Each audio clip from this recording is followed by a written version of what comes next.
सुनिए डॉक्टर श्याम सुंदर पराशर जी की यह अनमोल कथा। आज की इस प्रथम दिवसीय कथा के द्वितीय भाग के अंतर्गत भक्तों, आप लोग भागवत कथा क्या भक्ति का किस प्रकार से संबंध है और इस कथा का मूल उद्देश्य क्या है, इस कथा को सुनने से हमें क्या क्या लाभ होते हैं, यह सभी महात्मा आज की इस कथा में आप सुनेंगे भक्तों। श्री राधे राधे। दूध से ही घी निकाला जाता है। घी का कारण कौन है? दूध। पर जो काम घी कर देगा वो दूध कर सकता है क्या? कभी नहीं। अखंड दीपक शुद्ध घी का जल रहा हो और घी खत्म हो गया, और कोई कहे घी खत्म हो गया पर दूध तो रखा है, दूध डाल दो। दूध तो घी का भी बाप है, तो क्या दूध से जल जाएगा? या शुद्ध घी की पूड़ी बन रही हो भंडारे में, हो गए घी खत्म हो गया, बोले तो बाकी की पूड़ी दूध में सेक लो। असंभव नहीं हो पाएगा। ऐसे ही वेद है दूध, भागवत है उसी का निकला हुआ सारभूत घी। जो काम इससे होगा वो उससे नहीं हो सकता। ऐसे तर्कों के द्वारा, दृष्टांतों के द्वारा समझाया, तब नारद जी का भ्रम संशय सब दूर हो गया। जासु कृपा अस भ्रम मिट जाए। साधु संतों की कृपा के बिना ये शास्त्र के भ्रम मिटते नहीं है। नारद जी हाथ जोड़ के बोले, भैया आज हम एक बात तो समझ गए, कितने भी धर्म शास्त्र पढ़ लो और आप जैसे विद्वान संतों का सत्संग सुने बिना संशय भ्रम और शास्त्र का तात्पर्य समझ में आने वाला नहीं है। संशय भ्रम मिटने वाले नहीं है। पर आप जैसे विद्वान संतों का सत्संग जल्दी सुलभ होता नहीं है। कब मिलता है सत्संग? भाग्योदयेन बहुजन्म समर्जितेन सत्संगमं च लभते पुरुषो यदा वै अज्ञान हेतु कृत मोह मदान्धकार ना संविधाय हितदोदयते विवेकः। बहुत जन्मों के जब भाग्य फलीभूत होते हैं तब जीव को विद्वान महापुरुषों का सत्संग सुलभ होता है। सत्संग से क्या मिलता है? उदयते विवेक। व्यक्ति का सोया हुआ विवेक जाग जाता है, विवेक का उदय होता है। जैसे सूर्य का उदय होता है तो क्या होता है? सूर्य के उदय होने पर अंधकार मिट जाता है, रात्रि समाप्त हो जाती है। ऐसे ही सत्संग सुनने से जो हमारा सोया हुआ विवेक है उसका उदय होता है, और विवेक के उदय होते ही, जागृत होते ही मोह की जो निद्रा है वो टूट जाती है, मोह की रात्रि समाप्त हो जाती है, और अज्ञान का अंधकार भी पूरी तरह समाप्त हो जाता है। उदयते विवेकः। इसी का अनुवाद गोस्वामी जी कर रहे हैं। बिनु सत्संग विवेक न होई, बिनु सत्संग विवेक न होई, बिनु सत्संग विवेक न होई, बिनु सत्संग विवेक न होई, राम कृपा बिनु सुलभ न सोई, राम कृपा बिनु सुलभ न सोई, राम कृपा बिनु सुलभ न सोई, राम कृपा बिनु सुलभ न सोई, राम कृपा बिनु सुलभ न सोई, राम कृपा बिनु सुलभ न सोई, बिनु सत्संग विवेक न होई, बिनु सत्संग विवेक न होई, विवेक न होई, विवेक न होई। बिना सत्संग के विवेक नहीं होता और सत्संग भगवान की कृपा के बिना संभव नहीं होता। भैया अब तो आप मुझे एक बार भागवत सुना दो, ऐसी हमारी इच्छा है। सनकादिक बोले हम तो इसीलिए घूम रहे थे कि कोई सुने या सुनावे, तो आप सुनाने की स्थिति में नहीं हो, नारद जी स्वयं परेशान हो रहे हो, चलो हम तुम्हें सुनाते हैं। तो कहाँ सुनाओगे महाराज, कब सुनाओगे? बोले चलो हरिद्वार में गंगा के किनारे सुनाएंगे। चलो, तो बद्रीनाथ से नीचे उतर के हरिद्वार में आ गए। बद्रीनाथ में क्यों नहीं सुना दिए? बोले बद्रीनाथ में भी कथा तो हो सकती थी, परंतु सुनने वाले श्रोता वहां नहीं मिलते। पता चला 4 वक्ता बैठे हैं, सनक सनंदन सनातन सनत कुमार, और श्रोता इकलौते नारद जी बैठे हैं। तो 4 वक्ता और 1 श्रोता बैठा हो तो कैसी कथा लगेगी बताओ। इसलिए हरिद्वार में आए। हरिद्वार में ही क्यों आए? कथा ऐसी जगह होनी चाहिए जहां ज्यादा से ज्यादा लोग लाभान्वित हो सकें, आ सकें। हरिद्वार माने हरि का द्वार, द्वार माने देहरी। देहरी में दीपक जला दो तो भीतर और बाहर दोनों तरफ उजेला हो जाता है। हरिद्वार के नीचे मैदानी क्षेत्र और ऊपर पहाड़ी क्षेत्र। तो पहाड़ी व्यक्ति सुनना चाहेंगे तो पहाड़ों से नीचे उतर आएंगे, मैदान के लोग सुनना चाहेंगे तो मैदान से थोड़ा ऊपर आ जाएंगे। तो बीच देहरी हो गई हरिद्वार। इसलिए हरिद्वार में ये ज्ञान दीप, अध्यात्म दीप प्रकाशित किया गया। जैसे ही सनकादिकों ने कथा कहना प्रारंभ किया, ऋषि महर्षियों को पता चला, हजारों महात्मा सब आ गए। भृगु जी आए, वशिष्ठ जी आए, च्यवन मुनि आए, गौतम ऋषि आए, मेधातिथि आए, देवल आए, देवरात आए, परशुराम जी आए, विश्वामित्र जी आए, साकल जी आए, और मार्कंडे जी आए, अत्रि जी आए, पिप्पलाद जी आए, वेदव्यास जी महाराज भी आए, और पराशर ऋषि भी पधारे, छाया सुख जी आए।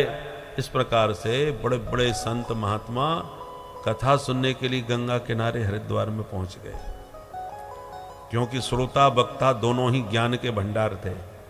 नारद जी जब कथा कहें, कथा कराएं, और सनकादिक जैसे विद्वान वक्ता हों तो संतों में चर्चा का विषय बनेगा, जोरदार कथा होगी। क्योंकि श्रोता वक्ता ज्ञान निधि, कथा राम की गुण, दोनों ही ज्ञान के भंडार हों तो गंभीर विषयों का प्रतिपादन होगा। इसलिए बड़े बड़े सिद्ध कोटि के साधु संत सब आ गए। सनकादिकों ने महात्मा सुनाना प्रारंभ किया। सदा सेव्या श्रीमद् भागवती कथा, यस्या श्रवण मात्रेण हरिश्चित्तम समाश्रये। गंगा के तट पर भागवत का महात्म्य सनकादिकों ने प्रारंभ किया। हमें वो प्रसंग याद आ गया कि जब हमारे पूज्य श्री अभिमुक्तेश्वरानंद जी महाराज स्वामी जी महाराज, उस समय शंकराचार्य जी नहीं थे, तो अपने गुरुदेव की छत्र छाया में बड़ा भव्य आयोजन काशी में किया, गंगा के तट पर। और गंगा जी की जलधारा में नौकांवर व्यास गद्दी बनाई गई, और घाट पर बड़े बड़े साधु संत सब काशी के इकट्ठे हुए। अष्टोत्तर भागवत थी, अर्थात 108 ब्राह्मण आए थे पारायण करने के लिए। तो हमारे उस समय पूज्य शंकराचार्य जी बड़े महाराज थे, उन्होंने कहा यहाँ हर कार्यक्रम अष्टोत्तर शत होगा। तो प्रतिदिन कथा के पूज्य शंकराचार्य भगवान भी विराजमान थे, गुरुदेव, और पूज्य स्वामी जी महाराज भी विराजमान थे उस समय। दोनों ही, जो द्वारका पीठ के वर्तमान में शंकराचार्य जी हैं और ज्योतिष पीठाधीश्वर, दोनों ही विराजमान थे उस समय। और पूज्य शंकराचार्य जी महाराज, बड़े महाराज, वो स्वयं विराजते थे, और उनके सानिध्य में गंगा तट पर कथा होती थी। कथा के बाद में प्रतिदिन 108 कलाकारों के द्वारा कोई ना कोई कार्यक्रम, 108 तबला वादक, उनका तबला वादन हो रहा है, फिर 108 बंसी वादन, 108 बंसी बांसुरी बजाने वाले आए, फिर एक दिन 108 सहनाई वादन, शहनाई बजाने वाले आए, फिर 108 सितार वादक, ऐसे 7 दिन 108 कलाकारों के द्वारा कार्यक्रम हुआ। नौका बहुत सुंदर विशाल थी, लगभग 100-125 लोग नौका में बैठ सके, वह बाकी श्रोता सब घाट पर बैठते थे। और कथा के समापन में फिर 7वें दिन 108 काशी के पंडितों के द्वारा शास्त्रों पर शास्त्रार्थ हुआ। बड़ा अद्भुत कार्यक्रम हुआ था, वो हमेशा हमारे चित्त पर स्मृति में रहता है। ऐसा जबरदस्त कार्यक्रम अभूतपूर्व था। तब हमको पता चला कि काशी में कितने अद्भुत विद्वान आज भी हैं। हमारे किसी भी महानगर में ज्यादा से ज्यादा कलाकार कितने मिलेंगे? 10, 5, 25। यहां 108 7 दिन अलग अलग विषयों के ज्ञाता। और पूज्य शंकराचार्य भगवान का अपना प्रभाव, सब लोग आए, तो अद्भुत कथा हुई थी। हमको बड़ा आनंद होता था। काशी के बड़े बड़े विद्वान पंडित सब विराजते थे, तो श्रोता वक्ता सभी एक से एक जोरदार हों तो सबके मन में जिज्ञासा उत्कंठा होती है। तो आज नारद जी आयोजक हैं, सनकादिक कथावाचक हैं, इसलिए अद्भुत कथा हुई। सब महात्माओं का समूह उपस्थित हो गया, एक से एक दिग्गज महात्मा। सनकादिक गा उठे, भगवान की कथा मनुष्य शरीर प्राप्त करके एक बार भी नहीं सुनी तो उससे बड़ा अभागा दुनिया में कोई नहीं। उसका वो तो श्वास लेता हुआ मुर्दे के समान है, जन्म लेकर के जननी को व्यर्थ में कष्ट देने वाला है, गधे के समान है, न जाने कितनी गालियां दी।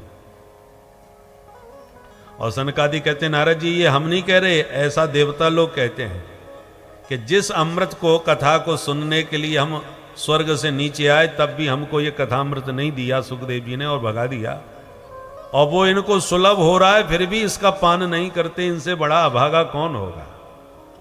तो देवता उनको गाली देते हैं, उनके दुर्भाग्य को धिक्कारते हैं। श्रीमद् भागवत को स्वर्ण पत्र पर रखकर किसी वैष्णव विद्वान को कोई दान कर दे तो स वैकुंठ प्रभुर भवेत, उसका वैकुंठ धाम में रिजर्वेशन कन्फर्म, भगवत धाम का वो अधिकारी बन जाता है, दाता। इस प्रकार से मुक्त कंठ भागवत की महिमा का गान कर रहे थे सनकादिक। इतने में एक चमत्कार हो गया। क्या हुआ?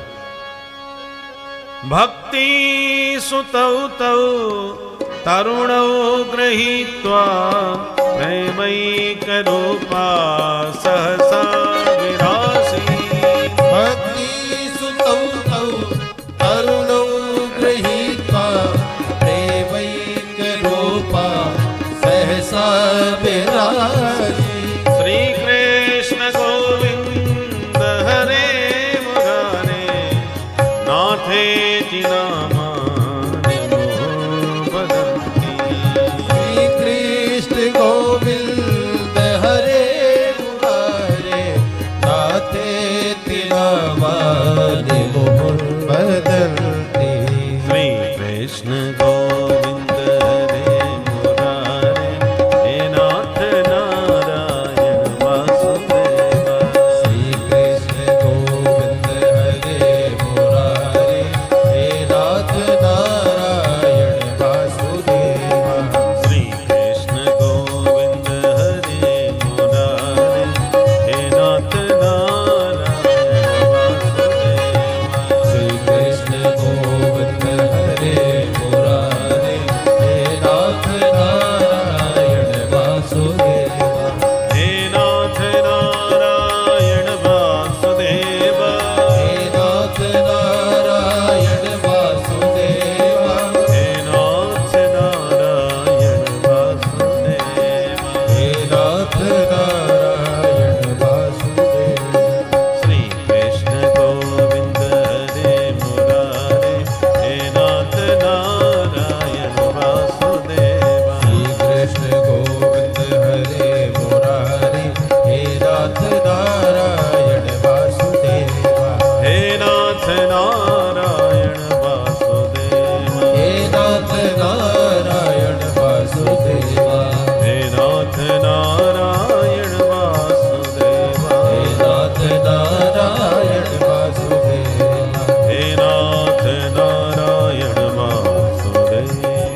महारानी की भक्ति मैया प्रकट होके ताता थैया नाचती हुई दोनों पुत्रों के साथ देखकर नारद जी तो आश्चर्यचकित हो गए। जिनको तो मैं बुढ़ा छोड़ के आया था, ये तो जवान हो गए जो कहते हो। अभी पूरी दवा कहां पी है, केवल एक डोज लिया है और एकदम जवान दिखने लग गए। नारद जी बड़े प्रसन्न हो गए।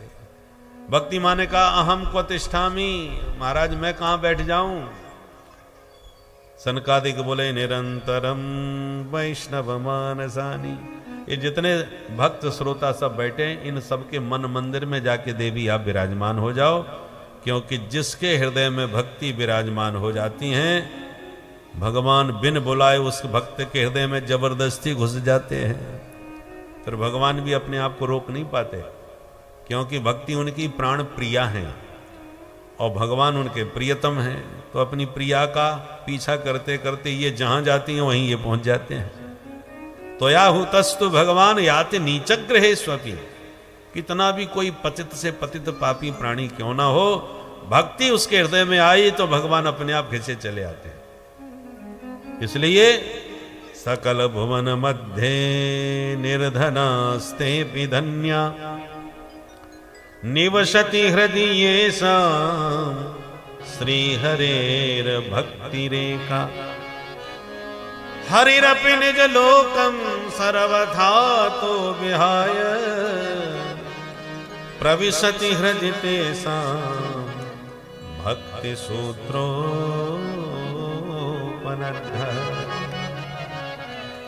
त्रिभुवन में परम धन्य वही है जिसके हृदय में भक्ति का वास हो, क्योंकि भक्ति ही भगवान को कैद कर लेती है, बांध लेती है। नारद जी ने कहा महाराज एक चमत्कार तो मैंने भागवत का देख लिया कि जिनको बुढ़ा छोड़ के आया था वो दोनों बच्चे आज जवान होकर के नाच रहे हैं मैया के साथ। एक प्रश्न मेरा और है, क्या भागवत के श्रवण से पापियों का भी उद्धार होता है? होता है तो कैसे कैसे पापी तर सकते हैं ये और बता दो। सनकादिक बोले नारद जी तुम कैसे कैसे पापियों की बात कर रहे हो? हम तो कहते हैं पाप के अलावा दूसरा कोई काम ही ना किया हो। ऐसा जो दुनिया का सबसे बड़ा नंबर 1 का प्रथम श्रेणी का पापी हो, वो भी एक बार चित्त लगा करके इस कथा सुधारस का पान कर ले तो कलयुग में वो भी पवित्र हो जाएगा। ये मानवा पाप कृतस्तु सर्वदा सदा दुराचार करता विमार्गता। ये मानवा पाप कृतस्तु सर्वदा सदा दुराचार रता विमार्गता। क्रोधाग्निदग्धाः कुटिलाश्च कामिनः सप्ताह यज्ञेन कलौ पुनन्ति ते। क्रोधाग्निदग्धा कुटिलाश्च कामिनः सप्ताह यज्ञेन कलौ पुनन्ति ते। कायेन वाचा मनसापि पातकं नित्यं प्रकुर्वन्ति सठा हठेन ये। मनसापि पातकं नित्यं प्रकुर्वन्ति सठः हठेन ये। परस्वपुष्टा मलिना दुराशया सप्ताह यज्ञेन कलौ पुनन्ति ते। परस्वपुष्टा मलिना दुराशयः सप्ताह यज्ञेन कलौ पुनन्ति ते। ये मानवाः पाप कृतस्तु सर्वदा।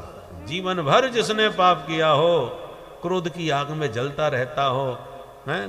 काम क्रोधादि से युक्त जिसका अंतःकरण मलिन हो, ऐसे बड़े पापी भी यदि मन लगा के एक बार सुन लें तो उनका भी कल्याण हो जाए। अच्छा महाराज ऐसे किसी पापी का आज तक उद्धार हुआ है क्या? है कोई आपके पास प्रमाण? बोले बिल्कुल है। अच्छा तो बताइए। सनकादिक बोले नारद जी एक तुम्हें इतिहास की सत्य घटना सुनाते हैं, ध्यान से सुनो।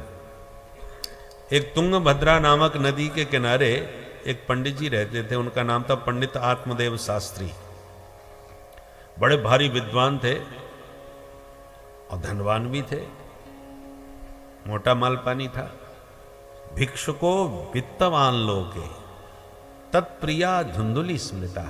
उनकी श्रीमती जी का नाम था श्रीमती धुंधुली देवी।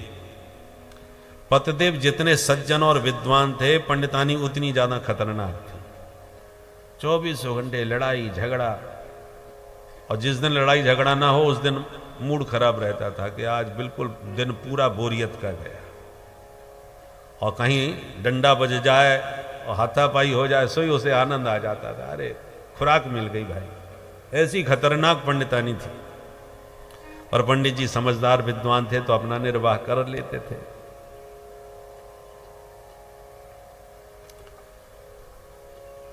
दुर्भाग्य से कोई संतान नहीं हुई। जब संतान नहीं हुई तो एक बार तो पंडित जी को इतनी गिलानी हुई कि घर छोड़ के जंगल में ही आत्महत्या करने चले गए। और जंगल में एक सरोवर के किनारे बैठ के रोना चालू किया, हे विधाता मुझे सब कुछ दिया पर संतान के बिना सब बेकार कर दिया। पैसा की कमी नहीं, प्रतिष्ठा की कमी नहीं, आदर सम्मान की कोई कमी नहीं, पर संतान के बिना सब बेकार। घर काटने को दौड़ता है, सूना आंगन। ऐसे बैठे बैठे सोच रहे थे, इतने में एक सन्यासी महात्मा निकल पड़े। रोते हुए ब्राह्मण को जब अकेले में देखा तो प्यार से महात्मा ने पूछ दिया, कथम रोदसी विप्रत्वम काते चिंतावलीयसी। पंडित जी आप ऐसे क्यों रो रहे हो, क्या चिंता है, क्या समस्या है, हमें बताओ। सहानुभूति दिखाई तो संत के चरण पकड़ लिए पंडित जी ने। किम ब्रमी मेरे से दुखम पूर्व पापेन संचितम। महाराज मैं अपना दुख क्या बताऊं, न जाने कौन से जन्म के पाप उदय हुए हैं। भगवान ने सब कुछ दिया है पर संतान के बिना सब चौपट कर दिया है। घर में एक गैया पाल रखी है महाराज, उसके भी कोई बछड़ा नहीं हुआ। पेड़ पौधे लगा रखे हैं, उनमें भी फल नहीं आ रहे। पूर्वजों को जल देता हूं पितृपक्ष में तो वो भी रोते हैं कि मेरे बाद उन्हें कोई पानी देने वाला नहीं। मैं कितना भाग्यहीन हूं, अपने दुर्भाग्य पर रो रहा हूं। महात्मा सुन के मन में मुस्कुराए कि अरे राम राम। जंगल में एकांत में बैठ के ब्राह्मण रो रहा था तो मैंने सोचा ठाकुर जी की याद में ही रो रहा होगा, पर ये तो बेटा के लिए रोने बैठा है यहां। तो महात्मा प्यार से समझाने लगे, सुनो पंडित जी, मुंचा ज्ञानम प्रजारूपम बलिष्ठा कर्मणो गति विवेकम तो समासाद्य त्यज संसार वासना। ब्राह्मण बुरा मत मानना, ये जो तुम कारण बता रहे हो अपने रोने का, ये महामूर्खतापूर्ण है। अज्ञानम मुंच, इस मूर्खता को, इस अज्ञान को त्यागो। अरे बेटा बेटी सब भाग्य से मिलते हैं, प्रारब्ध से मिलते हैं। होगा तो मिलेगा और नहीं होगा तो ऐसी मौज करो। कोई जरूरी थोड़ी है कि बेटा के बिना कोई काम ही नहीं चलेगा। देखो हमें जो वस्तु मिली है हम उसका आनंद नहीं लेते, हमें जो नहीं मिला है हम उसी में आनंद ढूंढते हैं। ये मिलेगा तभी हमको आनंद मिलेगा। यही अविवेक है, ना समझी है। पंडित जी ने कहा महाराज बिना संतान की गति नहीं होती, अपुत्र से गतिर नास्ति।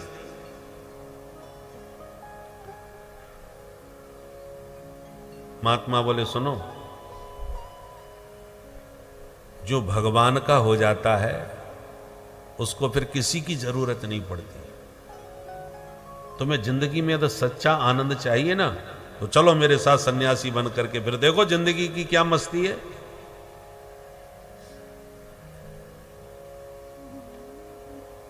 पंडित जी हाथ जोड़ के बोले सुनो महाराज जी, तुम बाबा बैरागी क्या समझोगे कि संतान का सुख क्या होता है। सन्यासी जीवन में क्या क्या रखा है। बीमार पड़ जाओ तो कोई देखने पूछने वाला नहीं मिलता, पड़े रहो कोने में कहीं जंगल में। हम गृहस्थों का जीवन अलग ही होता है। न छींक भी आ जाए तो पत्नी तुरंत गर्मा गर्म चाय बना के ले आती है कि सुनो जी, लगता है तबीयत कुछ कमजोर है, गर्मा गर्म चाय पी लो, ठीक हो जाओगे। नेक बीमार पड़े बच्चे देखने के लिए हॉस्पिटल ले जाते हैं, दिखाने के लिए, सेवा करने के लिए तमाम है। और बाबा बैरागियों के पास कोई नहीं, पड़े रहो, कोई पूछने वाला नहीं। पुत्रादि सुखहीनोयम संन्यास शुष्क एव ही गृहस्थ सरसो लोके पुत्र पौत्र समन्वितः। गृहस्थ जीवन में बड़ा आनंद है महाराज, बस नाती पोताओं के द्वारा आंगन भरा पूरा होना चाहिए, तब आनंद है। मेरे को तो बस एक ही कष्ट है कि संतान नहीं है, इसलिए सब गड़बड़ है, बाकी गृहस्थ जीवन बड़ा आनंद का होता है। बाबा जी समझ गए इस पर बेटे का कुछ ज्यादा ही भूत चढ़ा है, तो बोले सुनो पंडित जी, हम बोलना नहीं चाहते थे और अब बता ही देते हैं। क्या? बोले हम ज्योतिष के जानकार हैं और तुम्हारी माथे की रेखा पढ़ करके हम ये दावे के साथ कह सकते हैं कि सप्त जन्मावधि तब पुत्रो नहीं वच। आज की तुम छोड़ दो, 7 जन्म तक तुम्हें कोई संतान नहीं होने वाली। जो ये वाक्य सुना ऐसा धक्का लगा कि पंडित जी ने दुखी होकर धरती में सिर पटक दिया। महात्मा घबरा गए। ए पंडित जी क्या कर रहे हो, पागल हो? पढ़े लिखे होकर के मूर्खतापूर्ण काम करते हो, अरे मर जाओगे। पंडित जी बोले महाराज मैं तो मरने के लिए ही बैठा हूं, घर से ही निकला था मरने के लिए। आप मिल गए तो मुझे लगा कि आप मेरा कष्ट दूर करोगे, पर आपने तो 7 गुना और बढ़ा दिया। मैं तो इसी जन्म के लिए रो रहा था, आपने 7 जन्म की और सुना दी। अब मेरे कपाल में क्या लिखा है मुझे नहीं मालूम, पर इतना बता देता हूं कि बेटा नहीं दिया तो अब ठीक नहीं होगा महाराज जी। बाबा जी बोले ठीक नहीं होगा का क्या मतलब? नहीं दिया तो क्या कर लोगे? बोले नोचेत त्यजाम्य हम प्राणास्तुदग्रे शोक मूर्छितः। बेटा नहीं दिया तो दोबारा सिर धरती में पटक के आत्महत्या करके आपके चरणों में ही मर जाऊंगा। मैं तो मर के चला जाऊंगा पर आपको भी ब्रह्म हत्या लगेगी, याद रखना स्वामी जी। अब बाबा जी की धड़कन तेज हो गई। है भगवान, कछु लेना न देना, मगन रहना। अपनी मस्ती में जा रहे थे, अच्छी राम राम हो गई है तो मेरे को ही ब्रह्म हत्या लगा रहा है। सुनो पंडित जी हमको जाने दो, फिर तुम्हें जो मर्जी आवे सो करो। बोले नहीं, त्वदग्रे शोक मूर्छितः, तुम्हारे सामने ही मरूंगा, आपके चरणों को नहीं छोड़ूंगा। महात्मा समझ गए ये मर भी सकता है भाई इसने, तो क्या करें? तो एक बगल में से फल निकाल करके महात्मा जी ने पकड़ा दिया ब्राह्मण को। तो कहा सुनो पंडित जी मरो मत, अब तुम नहीं मानते तो ये फल ले जाओ, हमारा आशीर्वाद है, अपनी पत्नी को खिला देना, गारंटी से बेटा ही होगा। इतना तो सुनते ही पंडित जी नाचने लगे। अरे संत बड़े दयालु होते हैं, संत हृदय नवनीत समाना। मैं जानता था महाराज जी मुझ पर जरूर कृपा करेंगे। और बताइए महाराज क्या क्या करना पड़ेगा? तो 2-4 नियम बता दिए। एक समय भोजन किया करो, पवित्रता से रहा करो, तीनों पर दया किया करो। 1 साल तक ये काम किया तो तेन पुत्रोति निर्मलः, तो तुम्हारा बहुत ही जोरदार बेटा होगा। अब तो प्रसन्नता में नाचते हुए आशीर्वाद लेकर के पंडित जी भागे भागे घर आए। अरे सुनती हो, देखो क्या लाया हूं। पंडितानी भीतर से भागती हुई आई, आज सवेरे से गायब है, लगता कहीं दूर से कोई तगड़ा माल लेके आए। क्या लाए हो जी? बोले देख कितना सुंदर फल है, फटाफट खा ले। पंडितानी ने सिर पकड़ा, हे भगवान, गला फाड़ के तो ऐसे बुला रहे थे जैसे नवरात्रि में 9 लखा हार लेके आए हो मेरे लिए। अरे मैंने फल नहीं खाए क्या आज तक? एक फल मुझे दिखा रहे हो?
राधा रमण हरि गोविंद जय जय, राधा रमण हरि गोविंद जय जय, गोविंद जय जय, गोपाल जय जय, गोविंद गोपाल जय जय, गोविंद जय जय, गोपाल जय जय। बोल भक्त वत्सल भगवान की जय। पंडित जी ने कहा भाग्यवान ऐसा वैसा फल मत समझना, इसे बहुत बड़े सिद्ध महात्मा ने मुझे जंगल में दिया है और उसने आशीर्वाद में कहा है कि इसको खाएगी तो गारंटी से तेरे को बेटा होगा।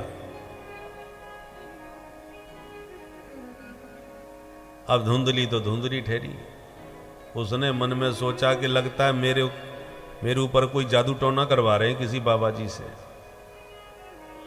मैं बिना सोचे समझे तो ये फल खाने वाली हूं नहीं, और मना करूंगी तो अभी ये खिला देंगे जबरदस्ती। तो बोली सुनो जी, यदि ऐसी बात है तो आप अपना काम करो, ये फल मुझे दो, मैं पहले नहाऊंगी, पूजा करूंगी, ठाकुर जी का भोग लगाऊंगी, तब पाऊंगी, ताकि बच्चा हमारा बहुत अच्छा हो गए। इस ढंग से समझाया कि पंडित जी को समझ में आ गई बात। बोले ठीक है नहा धो के खाना, पर खाना जरूर। बोले हाँ चिंता मत करो। बोले वाले पंडित जी विश्वास करके फल पकड़ा के निश्चिंत हो गए। अब देवी जी फल लेके बैठी बैठी सोचने लगी, हे भगवान खाऊं कि ना खाऊं। इतने में पड़ोसिन आ गई, धुंधली बहन क्या सोच रही है बैठी बैठी। तो पूरी कहानी उसको सुनाई। देख बहन, हमारे स्वामी जी को किसी बाबा जी ने फल दिया है, कह रहे हैं इसको खाने से बेटा हो जाएगा। बहन तू बता, फल खाने से कहीं बेटा बेटी होते हैं? सब बकवास, मैं इन बातों पे बिल्कुल भरोसा नहीं करती। पड़ोसिन बोली ऐसे मत बोल बहन, अरे सब बाबा एक से नहीं होते। और तू एक बात बता, फल खाने से यदि बेटा ना भी हुआ तो नुकसान भी क्या हो रहा है तेरा? फल ही तो है, खा ले। धुंधली बोली हाँ वो तो है, पर मुझे डर बहुत लग रहा है बहन। किस बात का डर है?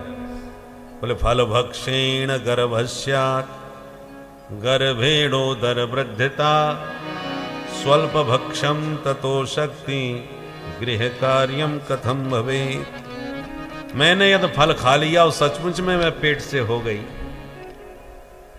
तो बहन मैंने ऐसा सुना है, मैं सोचती हूं पहले तो कि पेट में यदि मेरे बच्चा होगा तो भोजन मेरा कम नहीं हो जाएगा। पेट तो मेरा वही है, आज एक बैठक में 10 रोटी खाती हूं, तो बच्चा यदि पेट में होगा तो आधी रोटी नहीं रह जाएंगी, 5 ही खा पाऊंगी। और मैंने भोजन कम किया तो मैं कमजोर हो जाऊंगी, और कमजोर हो पाई तो बहन कमजोर को सब सताते हैं। आज पूरे मोहल्ले में किसी की हिम्मत नहीं मेरे से आंख उठा के बात कर ले, पर कमजोर हो गई फिर तो सब मेरे को आंख दिखाने लग जाएंगे। स्वल्प भक्षम ततो अशक्ति ही, कम खाऊंगी तो मैं शक्तिहीन हो जाऊंगी, कमजोर पड़ जाऊंगी। कमजोर को सब सताते हैं। और ना भी हुआ, कमजोरी न भी आई तो मैंने एक बात और सुनी है, गर्भवती स्त्री ज्यादा काम ही नहीं कर सकती। तो बहन तू बता, घर के काम तो मैं स्वयं करती हूं, नौकर चाकर तो रखती नहीं। यदि मैं काम ही नहीं कर पाऊंगी तो मेरे घर का काम कैसे होगा, कौन करेगा? पड़ोसिन बोली ये कोई बहुत बड़ी समस्या नहीं है और ना कोई कमजोरी आने वाली है, छोटे मोटे काम तो तू कर ही लेना, और नहीं तो एक काम कर, अपनी ननद को बुला लेना। अरे जब तू मां बनेगी तो तेरी ननद भी तो बुआ बनेगी, और तुझे उसे कुछ ना कुछ तो बधाई देनी पड़ेगी। तो जब वो बधाई लेने आएगी और तुझे देनी पड़ेगी तो तू 4 महीना पहले ही क्यों ना बुला ले उसे, बाकी काम उसी से करवा।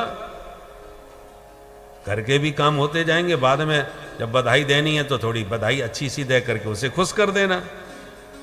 नौकर रखने में तो बहुत खर्चा होगा, अपनी ननद को बुला ले, सब काम उसी से करवा, बाद में उसे खुश कर देना कुछ थोड़ा बहुत दे करके। धुंधली बोली मेरी ननद का नाम मत लेना बहन, वो महाचोटी है, जब जब घर आती है तब तक न जाने कितना माल मेरे घर का गायब हो जाता है। पड़ोसिन बोली तो घर के काम तो जैसे तैसे होते रहेंगे बहन, पर फल तो खा ले। धुंधली बोली तू कहती है तो बहन खा तो लूंगी फल, पर एक डर और लगता है। क्या? मैंने सुना है सुखदेव जी मैया के पेट में पूरे 12 साल तक रहे थे। क्या ये सही बात है? पड़ोसिन बोली सुनी तो मैंने भी है, सही होगी। धुंधली बोली तो इतनी बड़ी रिस्क मैं नहीं ले सकती बहन, मेरा बच्चा तो कहीं 5 साल भी रह गया तो मैं तो जीते जी मर लूंगी। एवं कुतर्क योगेन तत्फलम नैव भक्षितम। इतने कुतर्क कर डाले धुंधली ने कि अंत में फैसला किया मैं तो अपने जीवन को खतरे में नहीं डालूंगी, इस फल को नहीं खाने वाली। पड़ोसिन समझा के चली गई, उसकी खोपड़ी और खराब हो गई। थोड़ी देर में घूमती फिरती अचानक छोटी बहन आ गई धुंधली की। तो इसने छोटी बहन को पूरी कहानी सुना दी और बोली बहन तू बता मुझे क्या करना चाहिए, फल को खाना चाहिए कि नहीं? मृत्यु को टालने की भी कथा। यह एक ऐसी कथा है भक्तों जिससे हम मृत्यु को भी टाल सकते हैं, क्योंकि हमें प्रमाण मिलता है शास्त्रों के अनुसार कि मार्कंडेय ऋषि जो कि अल्पायु थे किंतु भक्ति के बल पे वह अमरता को प्राप्त हुए। यदि कोई व्यक्ति अमर होना चाहता है तो उसका एकमात्र उपाय है भक्ति, क्योंकि भक्ति से के कई आपको दृष्टांत मिलेंगे जिससे भक्त अमर हुए हैं। हनुमान जी साक्षात इसके सबसे प्रबल दृष्टांत हैं। मार्कंडेय जी, नारद जी या और जितने भी आप लोगों को ऋषियों के नाम या भक्तों के नाम याद हैं जो कि सिर्फ भक्ति के बल पर ही आज अमरता को प्राप्त हुए हैं। तो इसीलिए मृत्यु को भी टाला जा सकता है केवल और केवल भक्ति के बल से। यदि आप प्रबल भक्ति करते हैं तो आप अपनी मृत्यु को भी टाल सकते हैं। भक्तों, श्री राधे राधे। है आशीर्वाद का तो देखें गैया के क्या होता है, तो फल की भी परीक्षा हो जाएगी, बेटा तुझे मैं दे ही दूंगी। धुंधली बोली वाह बहन, बहन हो तो तेरी जैसी, 1 मिनट में सारी समस्या ही तूने मेरी खत्म कर दी। दोनों बहनों में बातें हो गईं और गाय को फल खिला दिया। समय पाकर के छोटी बहन के बेटा हुआ, उसने रात में लाके चुपचाप धुंधली को सौंप दिया। सवेरा होने पर धुंधली ने अपने पति से कह दिया महाराज देखो रात में आज बेटा हो गया। अब खुशी के मारे पंडित जी तो नाचने लगे, पूरे गांव में मिठाइयां बंटवाई और उत्सव मनाया। उसके 3 महीने बाद पंडित जी की गाय के भी बेटा हो गया। सर्वांग सुंदरम दिव्यम निर्मलम कनक प्रभम।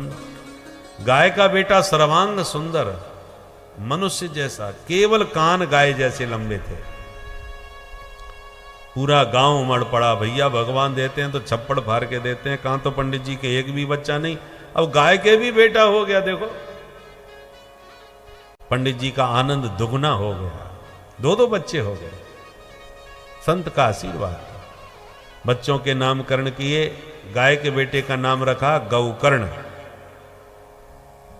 और अपने बेटे का नाम सोचने लगे कि धुंधली खड़ी हो गई, सबके नाम आप ही क्यों रखोगे, बच्चा मेरा है, 9 महीने पेट में धरा है तो नाम ही मैं ही धरूंगी। अच्छा बोल क्या रखेगी? बोले मेरा नाम धुंधली, मेरे बच्चे का नाम धुंधकारी होना चाहिए। ठीक है जैसी तुम्हारी मर्जी। दोनों बच्चों ने बड़े होके खूब नाम कमाया, किंतु एक हुआ विख्यात और दूसरा हुआ कुख्यात। गौकर्ण पंडितो ज्ञानी धुंधकारी महाखलः। गौकर्ण जी महान विद्वान प्रसिद्ध हो गए और धुंधकारी दूसरी तरफ महान खल, जो खाए और लड़े, 2 ही काम है, ऐसा खल हुआ। धीरे धीरे धुंधकारी ने चोरी, फिर डकैती, फिर अपहरण आदि पाप कर्म करने चालू कर दिए। इतना प्रसिद्ध हो गया महाराज आतंकवादियों में कि आए दिन पुलिस परेशान करने लगी पंडित जी को। अब पंडित जी सिर पकड़ के रो गए। क्व तिष्ठामि क्व गच्छामि को मे दुःखं व्यपोहये प्राणास्त्यजामि दुःखेन हा कष्टं मम संस्थितम्। कहाँ जाऊं, कहाँ बैठूं, किसको सुनाऊं, ऐसी जिंदगी से तो अच्छा है कहीं जाके मर ही जाऊं। मेरे जीवन भर की सारी संपत्ति इसने बर्बाद कर दी, मान प्रतिष्ठा समाज में थी वो सब चौपट कर दी। अब जीने के लिए बचा ही क्या है, मरने को चल दिए। पहले मरने जा रहे थे बेटा नहीं है, अब मरने जा रहे हैं बेटा क्यों है। गोकर्ण जी ने पिता की स्थिति को समझ लिया, हाथ पकड़ के बैठाया और प्रेम से समझाया, पिताजी अच्छा मुझे ये बताओ आप दुनिया में सुखी किसे मानते हो। अरे बेटा ये संपन्न लोग और ये सब सुखी ही हैं, मुझे तो सभी सुखी नजर आते हैं, मैं ही गया गुजरा हूं। गोकर्ण जी कहते हैं पिताजी हर व्यक्ति यही समझता है कि जिंदगी में बड़ा लोगों के जीवन में कितना आनंद है, मैं ही परेशान हूं। कोई भी सुखी नहीं है इस दुनिया में। न चेन्द्रस्य सुखम किंचित न सुखम चक्रवर्तिनः। तुम चक्रवर्ती राजा से जाकर के पूछोगे तो वो भी टेंशन में मिलेगा, सब परेशान हैं।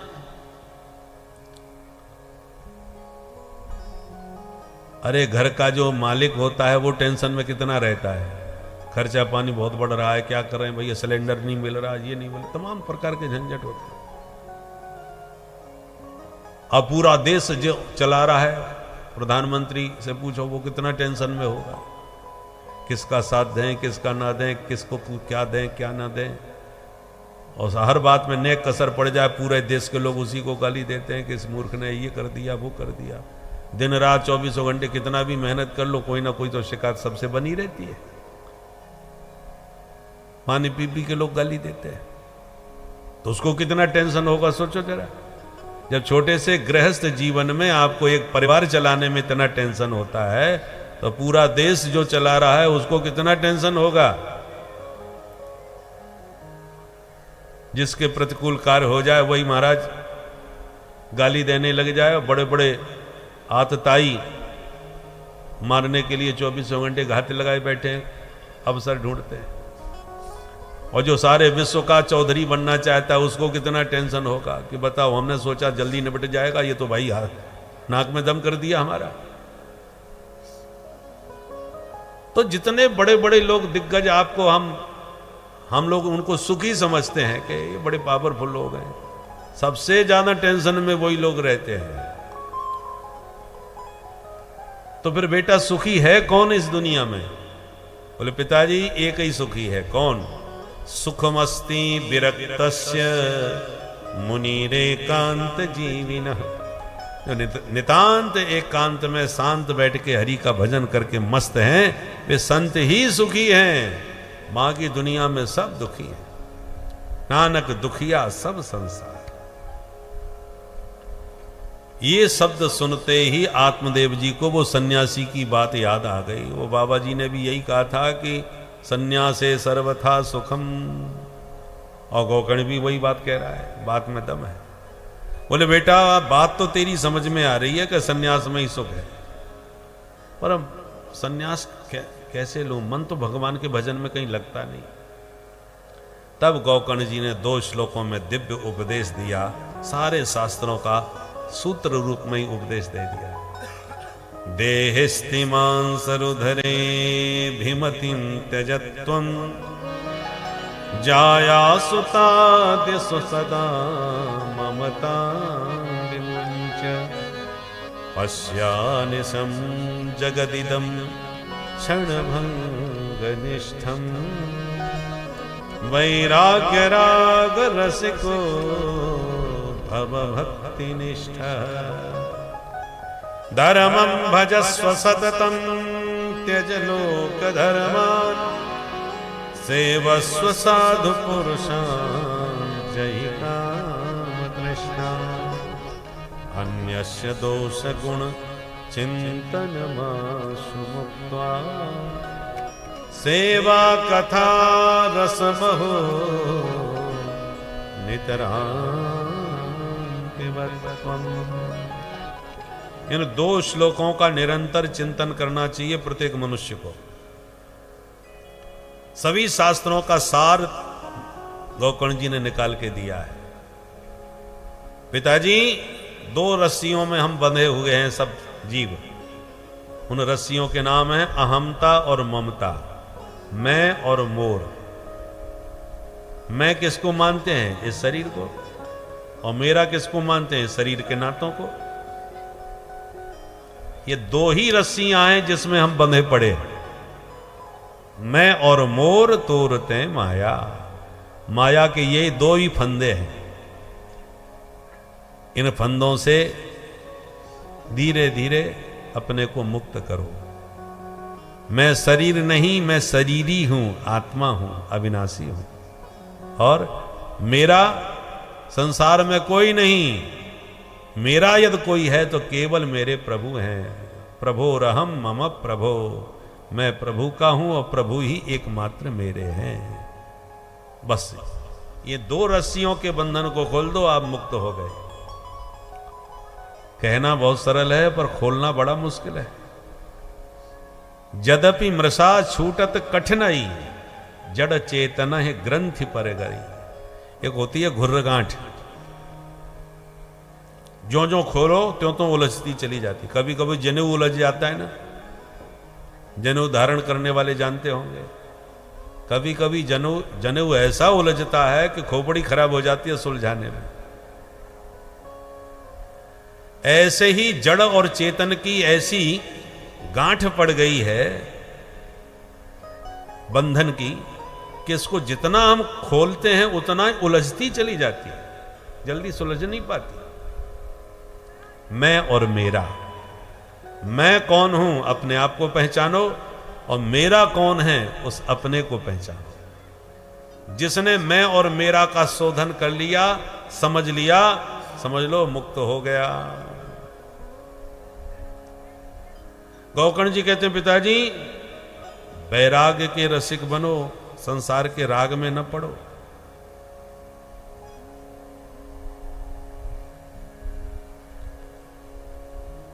जो विरक्त संत हैं उन विरक्तों का संग करोगे तो तुम्हारे भीतर भी वैराग्य बढ़ेगा। और प्रपंचियों के संग में पड़ोगे तो प्रपंच बढ़ेगा। संसार कैसा भी सही पिताजी, दूसरों का गुण दोष देखना बिल्कुल छोड़ दो। किसी का दोष देखोगे तो उसके प्रति घृणा होगी, और किसी में गुण देखोगे तो उसमें आसक्ति होगी। दोनों ही ठीक नहीं। इसलिए अन्यस्य दोष गुण चिंतन माशु मुक्त्वा। न दोष देखो न गुण देखो। देखना है तो अपने आप को देखो कि हम इतने साल के हो गए, जिंदगी में अब तक हमने क्या किया और आगे हमें क्या करना चाहिए। क्योंकि शरीर शाश्वत नहीं है। ये पंचायती धर्मशाला है, कभी भी मैनेजर आपको निकाल बाहर करेगा, परमानेंट नहीं रहोगे इसमें। पुराने जमाने में शहरों में धर्मशालाएं हुआ करती थी, यात्री आके रुकते थे, काम धंधा करके निकल के चले जाते थे। अब कोई धर्मशाला में ही कब्जा करके बैठना चाहे तो थोड़ी बैठ पाएगा, 2-4 दिन के लिए आप रह सकते हो। ऐसे ही ये पंचायती धर्मशाला है। किन पंचों ने बनाई है?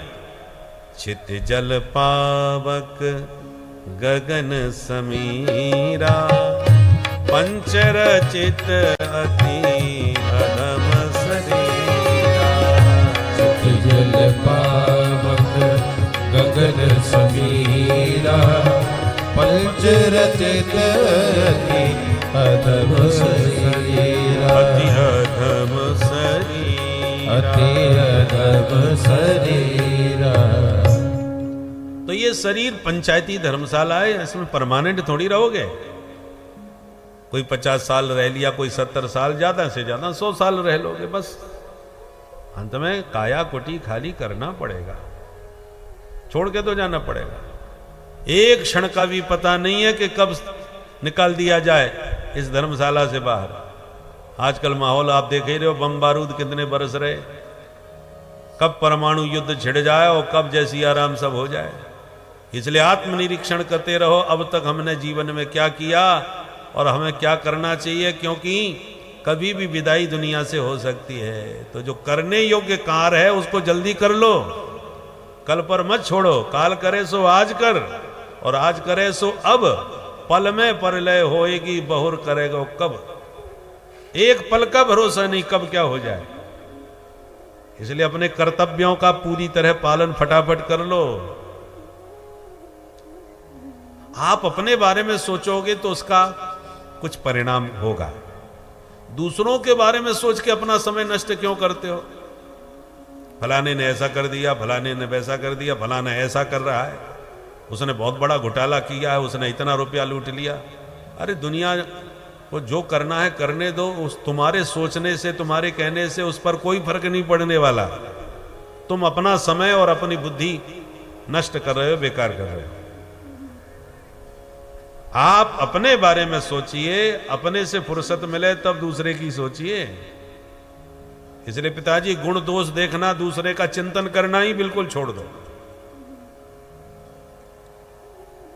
और भगवान के रसिक भक्तों का संग करो, और उनके मुख से भगवान की मधुर मधुर कथा सुन सुन के अपने मन को माधव के चरणों में लगाओ, तो जीवन सफल सार्थक हो जाएगा। एक एक शब्द आत्मदेव के हृदय में उतर गया, और तुरंत सब छोड़ छाड़ करके आत्मदेव जंगल में चले गए। श्रीमद् भागवत के 10वें स्कंद का नित्य पाठ करते करते भगवान में मन लगा के आत्मदेव का उद्धार हो गया।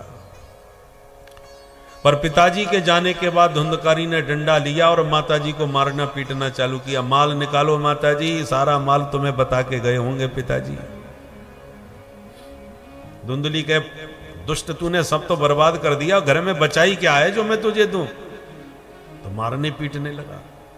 दुखी होकर के धुंधली मां ने रात में घर से निकल करके कुआं में गिर के आत्महत्या कर ली। सवेरे गोकर्ण जी को पता चला तो उन्होंने सोचा कि अब हमारा ही नंबर आ गया। मैया बाप तो गए, अब हम ही बचे हैं। दुष्ट संग जन दे विधाता है, इस दुष्ट के साथ अब रहना ठीक नहीं तो हमको परेशान करेगा। तो वो तीर्थ यात्रा का बहाना लेकर के घर छोड़ के निकल गए। हम तीर्थ यात्रा पे जा रहे हैं। तो धुंधकारी को और खुशी हो गई, चलो अब भैया भी गए, मैया बाप भी गए, अब मैं अकेला परम स्वतंत्र, न सिर पर कोई। तो जिन वैश्याओं के कोठों पर उनका नाच गान सुनने जाता था, उन 5 वैश्याओं को घर में लाके रख लिया कि हमारे घर में रहो। और उन 5 को खुश करने के लिए रात में चोरी डकैती करता था। एक दिन राजघराने में चोरी करी और कीमती हीरे जवाहरात लेके आया, 5 को दिखाया, 5 खुश हो गई। माल तो बड़ा तगड़ा मारा है भाई। किंतु खिला पिला के जब इसे सुला दिया रात में, तो 5 वैश्याओं ने मीटिंग करी कि आज इसने बहुत ऊंचे घर में, राजघराने में हाथ मारा है। अतो राजा ग्रहिष्यति, अब राजा इसे छोड़ने वाला नहीं, आज नहीं तो कल ये पकड़ा जाएगा। और जब पिटाई होगी कि माल किधर है, तो ये अपना ही नाम लेगा बहन। तो ये मरेगा सो मरेगा, इसके साथ में हमको भी मरना पड़ेगा। इसलिए इसका मरना तो अब पक्का हो गया, राजा छोड़ने वाला है नहीं। क्यों ना ये काम हम ही निपटा दें आज, क्योंकि हमने इसको ठिकाने लगा दिया तो हम सुरक्षित हैं और माल भी हमारा सुरक्षित है। और ये तो रोज चोरी करता है। जिस दिन पकड़ा गया सो ये मरेगा और हमें भी ले मरेगा। 5 को बात जम गई। तो रात में ही सोते हुए धुंधकारी को पलंग से बांध दिया। इसने चिल्लाने की कोशिश करी तो आगे के अंगारे चूल्हे से निकाल के इसके मुंह में भर दिए। तप्तांगार समूहाश्च तन मुखे बिच चिक्षुपु अग्नि ज्वालाति दुखेन व्याकुलो निधनंगतः। तड़फा तड़फा के 5 वैश्याओं ने धुंधकारी को रात में ही मार डाला और गड्ढा खोद करके वहीं उसी आंगन में उसे दफना दिया। कहा न अबला कर सके। यहां सनकादिक नारद जी से कह रहे हैं, स्त्रीणाम नैवत विश्वासो, भूल के भी जो धन पर बिकने वाली स्त्रियां हैं उन पर किसी को भी भरोसा नहीं करना चाहिए, क्योंकि सुधामयम बचो यासाम कामिनाम रसवर्धनम हृदयम क्षुरधाराभम प्रिय को नाम योषिताम इन देवियों की वाणी में तो अमृत है, बहुत मीठी मीठी बातें करती हैं, पर हृदय में हमेशा छुरा चलता रहता है कि इसको कैसे निपटाऊं, कैसे लूटूं, कैसे बर्बाद करूं। धन पर बिकने वाली स्त्री पर भूल के भी किसी को भरोसा नहीं करना चाहिए, नहीं तो गति धुंधकारी जैसी होती है। कोई ड्रम में भरा मिलता है, ये उन्हीं देवियों के दुष्परिणाम है। इसलिए स्त्रीणाम नैवत विश्वासम दुष्टानाम कारेद बुधः, कभी भूल के भरोसा नहीं करना चाहिए। अब धुंधकारी भूत बन के भटकने लगा उस अपने भवन में, और देवियां तो भाग गई। गौकर्ण जी को घटना का पता चला तो उन्होंने गया में जाके श्राद्ध किया, माता पिता और भैया का। लौट के अपने गांव आए, रात में घर में विश्राम किया, क्योंकि घर में कोई रहने वाला ही नहीं था। जिस घर में कोई नहीं रहता, दीपक भी नहीं जलता, तो भूतवास हो जाता है। अब रात्रि में सोते सोते गौकर्ण जी को एक भेड़ का बच्चा दिखाई पड़ा, तो डंडा लेके भगाने लगे, और देखते देखते भेड़ का बच्चा एकदम हाथी बन गया, फिर भैंसा बन गया, और फिर मनुष्य बन के खड़ा हो गया। गौकर्ण जी तो डर गए, भैया कौन हो तुम, ये ऐसे बदल बदल के भेष हमको क्यों डरा रहे हो। तो इशारा करता है, मैं बोल नहीं सकता। गौकर्ण जी ने हाथ में जल लिया, मंत्र पढ़ के जो मारा, तुरंत वह प्रेतात्मा बोलने लग गया और हाथ जोड़ के बोला, अहम भ्राता त्वदीयोस्मि धुंधुकारीति नामतः, स्वकीयेनैव दोषेण ब्रह्मत्वं नाशितं मया। भैया मैं तो तुम्हारा ही भाई धुंधकारी हूं, मैंने बड़े कुकर्म किए, उसका परिणाम यह है कि आज प्रेत बना इस घर में भटक रहा हूं। जिन स्त्रियों को मैंने सब कुछ दिया, उन्हीं ने मुझे मिल करके मार डाला और इसी घर में दफाना गाड़ दिया। भैया तुम ही मेरा उद्धार करो। गौकर्ण जी बोले, मुझे सब पता चल गया, इसलिए तो गया में गया था श्राद्ध करने तेरे लिए, और फिर भी तेरा उद्धार नहीं हो पाया। धुंधकारी बोला, 100 श्राद्ध कर लो, कुछ नहीं होने वाला, क्योंकि हम नंबर 1 के हैं, छोटे मोटे पापी न समझना। गया श्राद्ध सतेनापि मुक्तिर में न भविष्यति। गया में 100 श्राद्ध करने पे भी मेरी मुक्ति नहीं होने वाली, कुछ उपाय और सोचना पड़ेगा तगड़ा। गौकर्ण जी बोले, ठीक है भैया करेंगे, पर इस समय तुम पधारो। सवेरा हुआ, विद्वानों को बुला करके गौकर्ण जी ने घटना रात की सुनाई और सारी समस्या सामने रखी कि बताओ आप लोग, मेरे भाई का उद्धार कैसे हो सकता है। तो बड़े बड़े विद्वान सिर पकड़ के बैठ गए, भैया जब 100 श्राद्ध से ही उद्धार नहीं होगा तो अब क्या उपाय बताएं हम। सबने हाथ खड़े कर दिए, हमको समझ में नहीं आ रहा। तब गौकर्ण जी ने सूर्य नारायण की आराधना करी और कहा, हे भगवान सूर्य, आप ही बताइए मेरे भाई का उद्धार कैसे होगा। तब सूर्य भगवान ने स्पष्ट आदेश दिया, श्रीमद्भागवतान मुक्ति सप्ताहम वाचनम कुरु। प्रिय गौकर्ण, अपने भाई को विधिवत भागवत सप्ताह श्रवण कराओ तो वो मुक्त हो जाएगा। ये सुना, तब गौकर्ण जी ने कहा, मैं स्वयं अपने भैया को कथा सुनाऊंगा। विद्वान तो थे ही। आषाढ़ के शुक्ल पक्ष में भव्य आयोजन किया, हजारों श्रोता आ गए गौकर्ण जी की कथा सुनने के लिए। और जैसी कथा का शुभारंभ हुआ कि धुंधकारी आ गया। अब भूत प्रेतों का शरीर वायु प्रधान होता है, तो कहां बैठ के सुने। पोला 7 गांठ का पोला बांस था, उसी में घुस गया वायु रूप से, और उसी में बैठ के सुनने लगा। एक एक दिन की कथा से एक एक बांस की गांठ चटकती चली गई। और एवं 7 दिनश्चैव 7 ग्रंथि विभेदनम, 7 दिन की कथा से 7 ग्रंथियों का भेदन करके धुंधकारी सप्ताह संपन्न होते ही चतुर्भुज रूप में प्रकट हो गया। बोल भागवत भगवान की जय। और व्यासपीठ को प्रणाम करके धुंधकारी चतुर्भुज रूप में प्रकट हो करके बोला, धन्या भागवती वार्ता प्रेत पीड़ा विनाशिनी।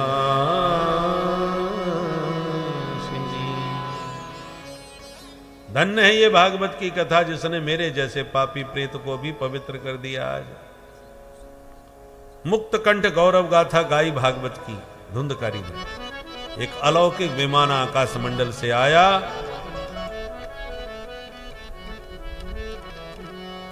भगवान के पार्षदों ने हाथ पकड़ के धुंधकारी को उसमें बैठाया।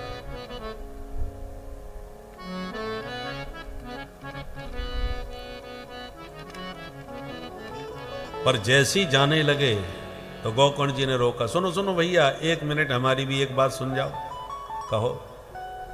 बोले, अत्रैव बहवः सन्ति श्रोतारो मम निर्मलाः आनीतानि विमानानि न तेषां युगपत् कुतः। भैया, यदि कथा सुनने से ही मेरे भाई का उद्धार हुआ है तो कथा तो हजारों श्रोताओं ने सुनी है, इन सब के लिए आप लोग विमान क्यों नहीं लाए भाई? ये भेदभाव पक्षपात क्यों कर रहे हैं आप लोग? कथा का फल सबको बराबर मिलना चाहिए। इसका कारण क्या है, बस ये बता दो। भगवान के पार्षद मुस्कुरा के बोले, भैया श्रवणम तु कृतम सर्वैः न तथा मननम कृतम श्रवणस्य विभेदेन फल भेदोत्र संस्थितः। कथा सबने सुनी, पर श्रोता 3 प्रकार के होते हैं। एक होते हैं श्रोता, एक होते हैं सरोता, एक होते हैं सोता। श्रोता उसे कहते हैं जो कान लगा के ध्यान से सुनते हैं, सुनने के बाद उस पर चिंतन करते हैं, चिंतन करने के बाद उसे अपने जीवन में उतारते हैं, अपने जीवन में ढालते हैं, उसको श्रोता कहते हैं। दूसरे होते हैं सरोता, वो आते जरूर हैं कथा में, पर कथा कम सुनते हैं, इधर उधर की बातें ज्यादा करते हैं, काट छांट ज्यादा करते हैं। उनके यहाँ गए थे कथा में, बड़ी जोरदार व्यवस्था थी, यहाँ ठीक ठाक है, बाकी ये कमी है, अभी वो कमी है, मानो कोई ना कोई इधर उधर की काट छांट करी, बाकी उनको कथा से दूर दूर तक मतलब नहीं होता, केवल टाइम पास करते। और तीसरे और जोरदार होते हैं, उनका नाम है सोता। किसी खंबे से पीठ लगाई, इधर कथा प्रारंभ, उधर खर्राटे प्रारंभ, और जहां कथा संपन्न भई, बोल बंसी वारे की सोई झक्की खुल गई। अरे वाह, क्या आनंद आ रहा है। प्रसाद लिया और चल दिए। किसी ने कहा कहां से आ रहे हो? बोले साहब कथा सुन के आ रहे हैं, बड़ी जोरदार कथा हो रही है। हमारा नियम है कहीं भी कथा हो हम छोड़ते नहीं है। अच्छा, बहुत जोरदार कथा है। बोले गजब की कथा है। आज कौन सा प्रसंग था? बोले ये क्यों बताएं, हम खुद जा करके सुनो ना, हमसे क्या पूछ रहे हो? अब सुनी होती तो सुनाते। तो ऐसे सोता भी खूब आते हैं जो केवल आके खर्राटे बजाते, उनको कथा से मतलब नहीं रहता। परंतु कल्याण केवल श्रोता का ही होगा। तो धुंधकारी ने कल्याण की भावना से कथा सुनी, बाकी तो तुम्हारे सब श्रोता टाइम पास करने आए थे। ऐसा कहकर के धुंधकारी को लेके चले गए। अब बाकी श्रोता सुन के उदास हो गए। गोकर्ण जी बोले ये दास बैठा है, आप उदास मत होइए, हम दोबारा कथा सुनाएंगे। और दूसरी बार जब कथा करी गोकर्ण जी ने श्रावण शुक्ल में, तो सभी श्रोता इतने सजग होकर के कथा सुने कि दूसरी कथा का 7वां दिन जब संपन्न हुआ तो जितने श्रोता उतने विमान प्रकट हो गए। साक्षात भगवान ने प्रकट होकर के गोकर्ण को उठा के हृदय से लगा लिया। और जैसे राम जी सभी अवधपुर वासी अपनी प्रजा को लेके साकेत धाम गए थे, ऐसे गोकर्ण जी अपने सभी श्रोताओं को साथ में लेके भगवान के परम पद को प्राप्त हो गए। अयोध्यावासिन पूर्वम यथा रामेण संगता तथा कृष्णेन ते नीता गोलोकम योगी दुर्लभम। अब तुम ही बताओ नारद जी, जब धुंधकारी जैसा नंबर 1 का महापापी प्रेत योनि में भी तर गया, तो छोटे मोटे कोई पापी तर जाए कथा सुन के, तो इसमें कौन आश्चर्य की बात है। हाँ, कथा श्रवण की विधि का पालन करना चाहिए। सबसे पहले किसी विद्वान से बढ़िया मुहूर्त निकलवाओ, फिर किसी विद्वान को ला करके व्यास गद्दी पर बैठाओ।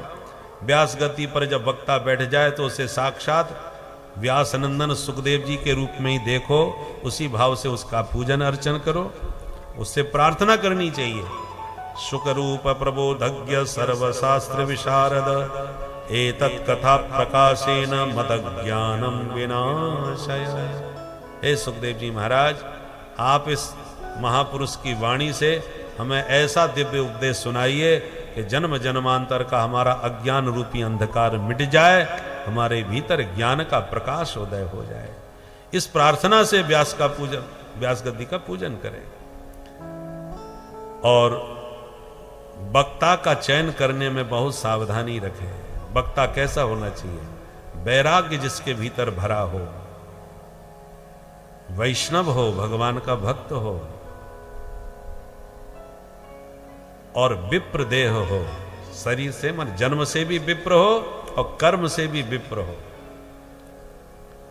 न वर्ण संकर हो न कर्म संकर।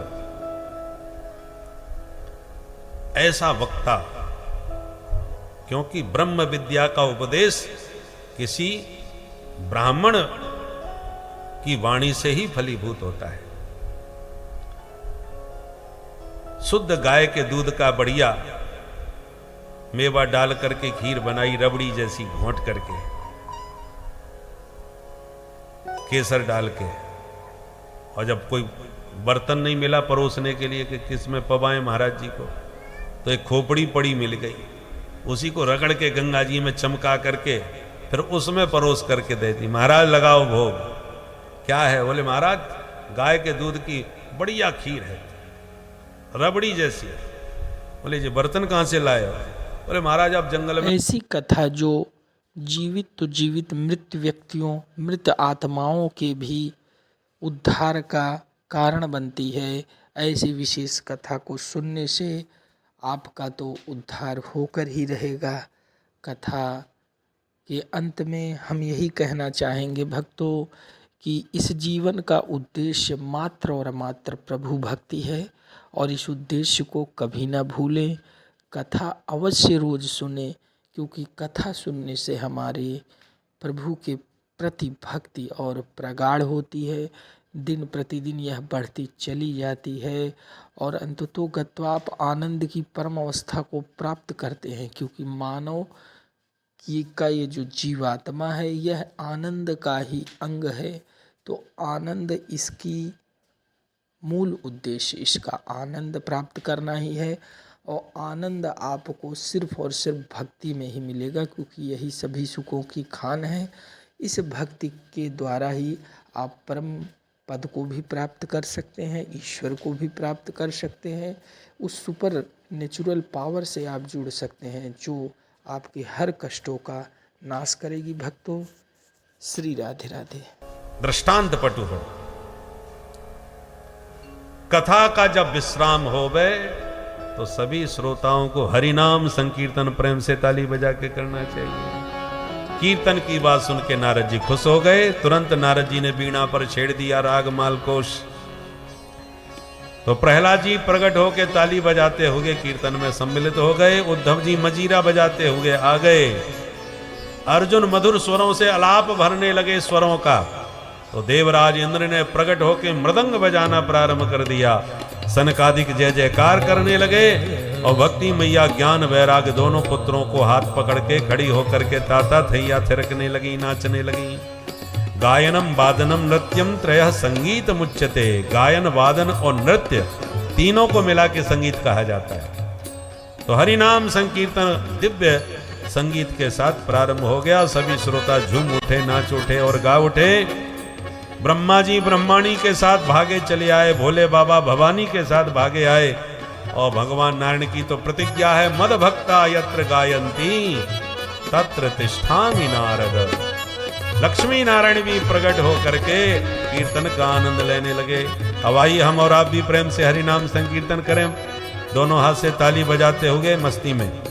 कल से ठीक आप 3 बजे पुनः पधारें, क्योंकि 6 बजे के बाद थोड़ा अंधकार चालू हो जाता है, तो जो दूर से श्रोता आएंगे वो भी समय पर अपने गंतव्य तक पहुंच जाएं। इसलिए ठीक 3 बजे आप लोग आने का प्रयास करें, क्योंकि 3 से जितना विलंब होगा उतना ही हमको 6 के बाद विलंब करना पड़ेगा।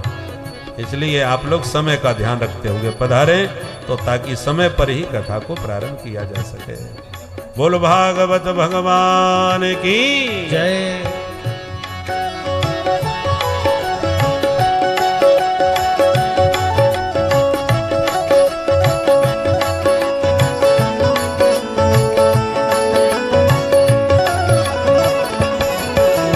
कुंज में विराजे घनश्याम राधे राधे, कुंज में विराजे घनश्याम राधे राधे, ओ निकुंज में विराजे घनश्याम राधे राधे, कुंज में विराजे घनश्याम राधे राधे, घनश्याम राधे राधे, घनश्याम राधे राधे, श्याम राधे राधे, घनश्याम राधे राधे, श्याम राधे राधे, घनश्याम राधे राधे, श्याम राधे राधे, घनश्याम राधे राधे, घनश्याम राधे राधे, घनश्याम राधे राधे, ओ घनश्याम